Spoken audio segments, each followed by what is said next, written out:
இங்கு தலைமையாற்றிய திரு டாக்டர் சுப்பையா அவர்களே,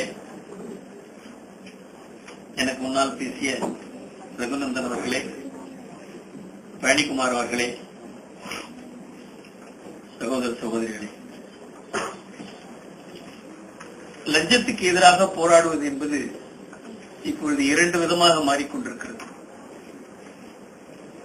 லஞ்சத்தில் ஈடுபட்டவர்களே லஞ்சத்துக்கு எதிராக போராடுவது போராட்டமாக, லஞ்சத்தை நிஜமாகவே எதிர்த்து லஞ்ச லாவண்யம் குறைய வேண்டும், ஒழிய வேண்டும், இந்த சமுதாயத்தில் நாணயம் பரவ வேண்டும் என்பதற்காக போராடுபவர்கள் இப்பொழுதுதான் கொஞ்சம் கொஞ்சமாக தெருவுக்கு வர ஆரம்பித்திருக்கிறார்கள். அந்த ஏபிவிபி வருவதன் மூலமாக அதற்கு ஒரு உதாரணமான ஒரு நிலை ஏற்பட்டிருக்கிறது.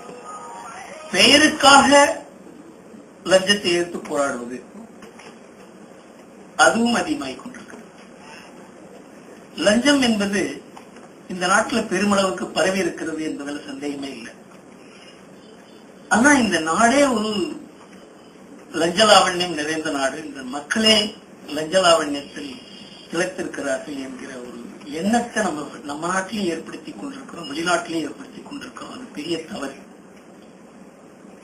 நம்ம நாட்டு மக்கள் ரொம்ப நாணயமாக தார்மீகமான வாழ்க்கையை நடத்துபவர்கள், எளிமையான வாழ்க்கையை நடத்துபவர்கள். அதற்கு உலக அளவில் உதாரணமாகவே ஒரு லாஸ்ட் வேலட் டெஸ்ட் என்கிற ஒரு டெஸ்ட் ஒண்ணு நடத்தினாங்க. உலகத்துல எத்தனை நாடுகள்ல சாதாரணமான மக்கள் நாணயமானவர்கள் இருக்கிறார்கள். அது எப்படி உதாரணத்தின் மூலமாக ருகிப்பிப்பது? ஒரு பார்க்ல இல்ல ரயில்வே ஸ்டேஷன்ல இல்ல பஸ் ஸ்டாண்ட்ல இல்ல ஒரு பஸ்ல ஒரு பர்ஸ்ல ஒரு 5000 ரூபாய் பணத்தை வச்சு யாருடையது என்பதற்கு அடையாளமாக அவருடைய விசிட்டிங் கார்டு ஏதாவது ஒன்று எழுதி வைத்து அதை விட்டுட்டு போயிடுவாங்க. அது யாராவது அதை கண்டெடுத்து இவருடைய பணம் என்று அதை திருப்பி கொடுக்கிறாங்களான்னு பார்ப்பதற்காக.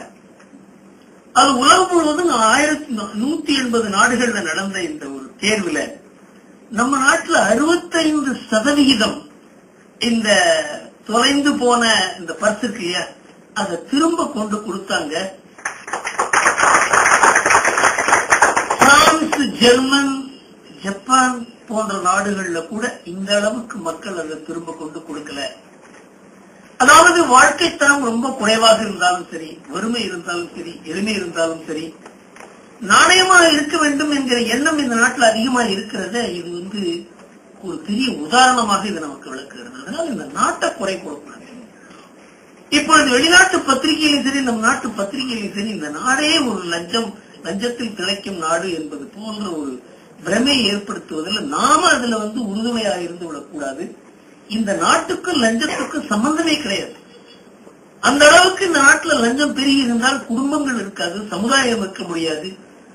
7 லட்சம் கிராமத்துக்கு நாம 12,404 போலீஸ் ஸ்டேஷன் தான் இருக்கிறது. நம்ம நாட்டில் போலீஸே தேவையில்லாத ஒரு நாடை உருவாக்கிற நம்ம தார்மீக அமைப்பை நாம குறை கூறிவிடக்கூடாது. நம்ம நாட்டில் ஒரு அரசியல் ஏற்பாடு இருக்கு. அந்த அரசியல் ஏற்பாட்டின் மூலமாகத்தான் இந்த லஞ்சம் பெறுகிறது. அது இந்த சமீப காலத்தில் ஒரு பெரிய ஒரு பிரம்மாண்டமாக விஸ்வரூபம் எடுத்திருக்கிறது. இதனால நாட்டுக்கும் இந்த அரசியல் ஏற்பாட்டுக்கும் இடையே இருக்க ஒரு பெரிய இடைவெளியைத்தான் இந்த லஞ்சம் காண்பிக்கிறதை ஒழிய இந்த நாட்டு மக்களுக்கு இந்த லஞ்சத்துக்கு சம்பந்தம் கிடையாது. இந்த லஞ்சத்தால் பாதிக்கப்பட்டவர்கள் அவர்கள், அதனால் அவர்கள் பிரயோஜனப்படவில்லை. நேற்று காலையில சேகர் குப்தா என்கிற ஒரு மூத்த பத்திரிகையாளர், அவரும் நானும் இந்தியன் எக்ஸ்பிரஸ்ல சேர்ந்து பணியாற்றி இருக்கிறோம். அவர் ஒரு கட்டுரை எழுதியிருக்கிறார். பொதுவாக இந்த நாட்டுடைய அரசியல் நிலை எப்படி இருக்கிறது, இந்த ஐக்கிய முன்னணி அரசினுடைய போக்கு என்ன, இதை பற்றி எழுதும்போது ஒரு குறிப்பாக நான் ஒரு வெத்தலைப்பாக்கு கடைக்கு போனாலும் சரி, ஒரு புத்தக கடைக்கு போனாலும் சரி, ஒரு ஹோட்டலுக்கு போனாலும் சரி, எல்லாரும் ஒரே கேள்வி கேட்கிறாங்க. சோனியா காந்தியை பற்றி எழுதுவதற்கு நீங்கள் எல்லாம் பத்திரிகை எல்லாம் ஏன் பயப்படுகிறீர்கள் என்று கேட்கிறார்கள். அந்த அவங்க வெளிநாட்டுல நிறைய பணம் வைத்திருக்கிறார்களே, அதை பத்தி நீங்க ஏன் எழுத மாட்டேங்கிறீங்கன்னு கேட்கிறாங்க. அவர் கூறுகிறார், சோனியா காந்தி வெளிநாட்டில் பணம் வைத்திருக்கிறார் என்பதெல்லாம் தவறான செய்தி. ஆனாலும் இது போன்ற எண்ணம் பரவி இருக்கிறதுனால அவங்க இதை பத்தி ஏன் பேசவில்லை என்பதை மக்கள் கேட்கிறார்கள் என்று கேட்கிறார். அதாவது தனக்காக ஒரு விஷயத்தை கூறுவதில் பத்திரிகையாளர்கள் தேர்ச்சி பெற்றவர்கள். இதை சொல்ல வேண்டும், தன் பேர்ல குறையும் வரக்கூடாது என்பதற்காக இது போன்ற பேச்சுவார்த்தை இருக்கிறது. ஆனா அதை நான் நம்பவில்லை, அதை தவறு என்று கூட நினைக்கிறேன். ஆனா பரவலாக பேச்சுவார்த்தை இருக்கிறது, அதை பற்றி பேச வேண்டிய கடமை அவர்களுக்கு இருக்கிறது. ஆனால் இந்த சமயத்தில் வெளிநாட்டுக்கு போயிருக்கிறார்கள், ஏன் ரகசியமாக போக வேண்டும், சொல்லிவிட்டே போகலாமே, காங்கிரஸ்காரர்கள் இதையே மறைக்க வேண்டும் என்றெல்லாம் நெளிவு சுழிவோடு அது எழுதியிருக்கிற உண்மை என்னவென்றால், அவர்களுடைய பழக்க வழக்கங்கள்ல ஒரு பெரிய ரகசியம், வாழ்க்கையில ஒரு தனித்தன்மை, இந்த நாட்டுக்கு அவங்களுக்கு ஒரு சம்பந்தம் இல்லாத ஒரு போக்கு, இதையெல்லாம் பற்றி ரொம்ப தழுக்காக அழகாக அவர் எழுதியிருக்கிறார் முதன்முறையாக. ஏனென்றால் அவர் அந்த குடும்பத்திற்கு பெரிய ஆதரவாளர். பத்திரிகையில அந்த குடும்பத்தை பற்றி பெரிய ஸ்லாக்கியமாகவும், சோனியா காந்தியை பற்றியும், காங்கிரஸை பற்றியும், ஐக்கிய முன்னணி அரசை பற்றியும் ரொம்ப ஸ்லாக்கியமாக எழுதக்கூடியவர். அவருடைய மனதிலேயே இந்த பெரிய மாற்றம் வந்திருக்கிறது. 3 நாளைக்கு முன்னால் ராஜேந்திர புரி என்கிற ஒரு பத்திரிகையாளர், அவர் சோனியா காந்தி வெளிநாட்டுக்கு போயிருப்பதை பற்றி, அதாவது நாட்டில் இந்த மாதிரி ஒரு நிலைமை, ராம்தேவனுடைய அந்த சத்தியாகிரக போராட்டத்துல ராத்திரி 1 மணிக்கு அந்த ஒரு பெரிய அராஜகம் நடந்ததற்கு காரணம் சோனியா காந்தி என்றது பத்திரிகையில வந்ததை நாம் எல்லாரும் பார்த்தோம். அன்றைக்கு அந்த முடிவை எடுத்துவிட்டு அவர் வெளிநாட்டுக்கு போகிறார். வெளிநாட்டுக்கு போனதே யாருக்கும் தெரியாது. ஒரு தனியார் விமானத்துல போகிறார். ஜெயலலிதா இங்கிருந்து டெல்லிக்கு போகும் பொழுது சோனியா காந்தியை ஜெயலலிதா சந்திப்பாரா இல்லையா என்று பத்திரிகைகள் ஒரு கேள்வியை எழுப்பி, ஏன் சந்திக்கவில்லை, ஜெயலலிதாவே கேட்கிறாங்க ஏன் சந்திக்கவில்லை என்று. ஆனால் இதையெல்லாம் இந்த காட்சியின் தோற்றமும் சோனியா காந்தி அங்கு இல்லை என்பது மறைக்கப்படுது. அதை கேட்கிறார் ராஜேந்திர புரி, ஏன் இந்த ஒரு நாடகம், வெளிநாட்டுக்கு போகும்போது சொல்லிவிட்டு போலாங்க,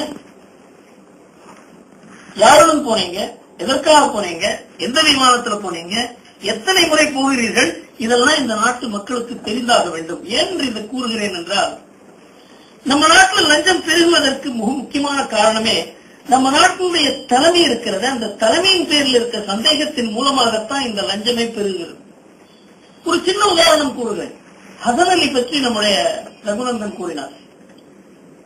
இந்த ஹசன் அலியினுடைய விவகாரம் இருக்கிறது, அது பத்திரிகைகளும் எந்த அளவுக்கு அதை பற்றி விசாரமாக எழுத வேண்டுமோ அந்த அளவுக்கு எழுதவில்லை. அரசியல் கட்சிகளும் இதை பற்றி பேசவில்லை. ஏனென்றால் எத்தனையோ விஷயங்கள் நடப்பதால யார் எதை எப்படி பேசுறது என்கிற அந்த அளவுக்கு குழப்பம், அந்த அளவுக்கு ஒரு லஞ்சலாவண்யத்தை பற்றி செய்திகள் வருவதனால ஒரு காலத்துல போக்குவரத்து ஒண்ணுதான் லஞ்ச ஊழல், அதை பத்தி தான் பேசுவோம், வேற லஞ்ச ஊழலே கிடையாது. இப்பொழுது யார் அடுத்த லஞ்ச ஊழல் செய்வார்கள், நம்முடைய பெயர் பத்திரிகையினுடைய முதல் பக்கத்திலிருந்து 3வது பக்கத்திற்கு போகும் என்று ஒருவரும் எதிர்பார்க்கிற காலகட்டத்தில்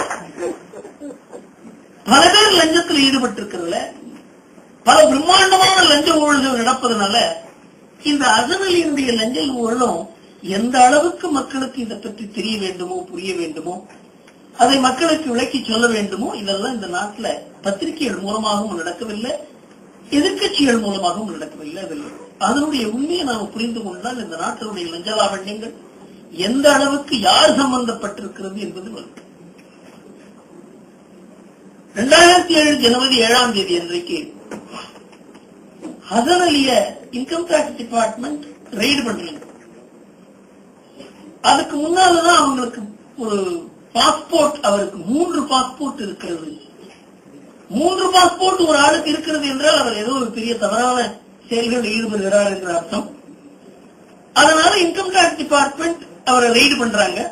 5ஆம் தேதி ஜனவரி, 7ஆம் தேதி என்போர்ஸ்மெண்ட் டைரக்டரேட் ரெய்டு பண்றாங்க. அப்பொழுது அவர்களுக்கு காகிதங்கள் கிடைக்கின்றன. அவருக்கு $8 பில்லியன், அதாவது இன்றைய ரேஞ்சில் பார்த்தா 40 லட்சம் கோடி ரூபாய், 40,000 கோடி ரூபாய் அவருடைய பெயர்ல சுவிஸ் பேங்க்ல இருக்கு, யூபிஎஸ் பேங்க்ல இருக்கிறது என்பது. வேற யார் பேர்ல இது போன்ற ஒரு குற்றம் இருந்தாலும் உடனே அவரை கைது செய்திருப்பாங்க. என்ன அந்த காகிதம் கிடைத்தது அவருடைய வீட்டுல. ஆனா அவர் பேர்ல ஒரு விதமான ஆக்ஷன் எடுக்கல. அவர் உடனே ஒரு ஹாஸ்பிட்டல்ல போய் தன்னை அட்மிட் பண்ணிக்கிறார், உடம்பு சரியில்லைன்னு சொல்லி. நீங்க உடம்பு சரியில்லையா, நான் உங்களுக்காக காத்திருக்கிறேன் என்பது போல இன்கம் டாக்ஸ் டிபார்ட்மெண்ட்டும் சரி, என்போர்ஸ்மெண்ட் டைரக்டரேட்டும் சரி அவரை கண்டுகொள்ளவே இல்லை. அதற்கு பிறகு அவர் தலைமறைவாகி விடுகிறார். தலைமறைவாகி டிசம்பர் 2008 கிட்டத்தட்ட 24 மாதத்திற்கு பிறகு அவர் கைது செய்யப்படுகிறார். அவர் கைது செய்தது ஏதோ அரசாங்கத்தினுடைய ஒரு பெரிய முயற்சியால் அல்ல. ஒரு போலீஸ் ஆபீசர், ஒரு நாணயமான போலீஸ் ஆபீசர், அவருடைய பெயர் அசோக் தேஷ் பிரதாப். அவர் எப்படியாவது இவரை கைது செய்துவிட வேண்டும் என்று முயற்சி செய்து கொண்டிருக்கும் பொழுது அவர் ஓரளி போலீஸ் ஸ்டேஷன்ல அவர் உயர்ந்த அதிகாரி, அவர் கைது செய்வதற்கு கிளம்புவதற்கு முன்னாலேயே உன்னை கைது செய்ய வருகிறார் என்று செய்தி அசன் அலிக்கு போகிறது. அசன் அலி உடனே தப்பித்து மறைந்து மத் ஐலண்ட் என்கிற ஒரு தீவுல போய் இருக்கிறார். அந்த தீவினுடைய அதுல ஒரு பெரிய பங்களா இருக்கிறது. அதுல யூசுப் லக்டாவாலா என்கிற ஒரு பெரிய ஒரு காங்கிரஸ் உறுதுணையா இருக்கிற ஒரு பெரிய ஒரு லீடர் அவருடைய பங்களாவில் அங்க இருக்கிறார். அந்த பங்களாவில் அவரை போய் பார்ப்பது யார்? ஹசன் கபூர் என்கிற பாம்பே போலீஸ் கமிஷனர். நீங்க போய் நல்லபடியா இருக்கீங்களா? எந்த போலீஸ் அவரை கைது செய்ய வேண்டுமோ அந்த போலீஸ் அவரை பதுக்கி வைக்கிறது. அந்த போலீஸ் கமிஷனர் போய் அவரை குச்சலம் விசாரிக்கிறார். அந்த கமிஷனர் யார் என்றால் ஹசன் அலி